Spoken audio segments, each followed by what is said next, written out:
18 দফা দাবি নিয়ে জেলা শাসক দপ্তরের সামনে ডেপুটেশন কর্মসূচি অল ইন্ডিয়া কিষাণ ক্ষেত মজদুর সংগঠনের। বাঁকুড়া জেলার কয়েকটি ব্লকে খরা পরিস্থিতিতে কৃষকদের উপযুক্ত ক্ষতিপূরণ, মজুরদের কাজ সহ বেশ কিছু দাবি নিয়ে অল ইন্ডিয়া কিষাণ ক্ষেত মজদুর সংগঠন ডেপুটেশন কর্মসূচি করে বাঁকুড়া জেলা শাসক দপ্তরের সামনে। রাসায়নিক সারের কালোবাজারি হচ্ছে দাবি তুলে অতি সত্বর তার ব্যবস্থা গ্রহণের পাশাপাশি এমআরপিতে চাষিরা যাতে রাসায়নিক সার পায় তার ব্যবস্থা গ্রহণের দাবি জানিয়েছেন বিক্ষোভকারীরা। দাবি না মানলে ভবিষ্যতে বৃহত্তর আন্দোলনে যাবার হুঁশিয়ারি দিয়েছে তারা।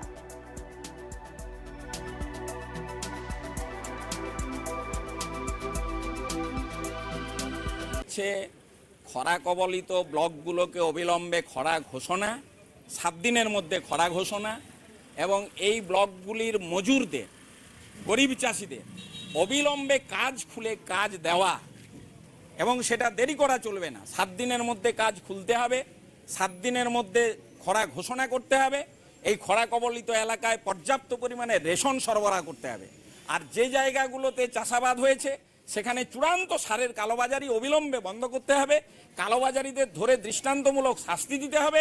হচ্ছে আজকে বাঁকুড়া জেলার রানীবাঁধ, খাতড়া, হিড়িবাঁধ, সালতোড়া, ইনপুর, ছাতনা সহ কয়েকটি ব্লকে 20% চাষ হয়নি। অবিলম্বে এই ব্লকগুলিতে আমরা খরা ঘোষণার দাবি রাখছি।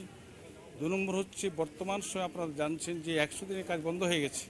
সাধারণ গরিব মানুষ যারা ক্ষেত খামার ছেড়ে দিয়ে, ঘর বাড়ি ছেড়ে দিয়ে, ছোটো ছোটো ছেলে মেয়েদের বগলে চেয়ে ভিন রাজ্যে ভিন দেশে যেতে হচ্ছে কাজের সন্ধানে।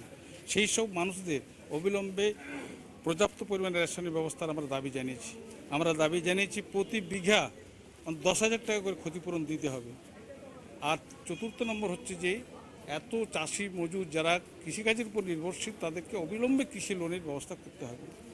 এই দাবিগুলো নিয়ে মূলত আজকে আমাদের ডিএম অফিসে আসা। যদি তিনি না মানেন, আমাদের দাবি কোনো ব্যবস্থা না করেন, আগামী দিনে আমরা ঊর্ধ্বতন আরও বৃহত্তর আন্দোলনের দিকে আমরা যেতে বাধ্য।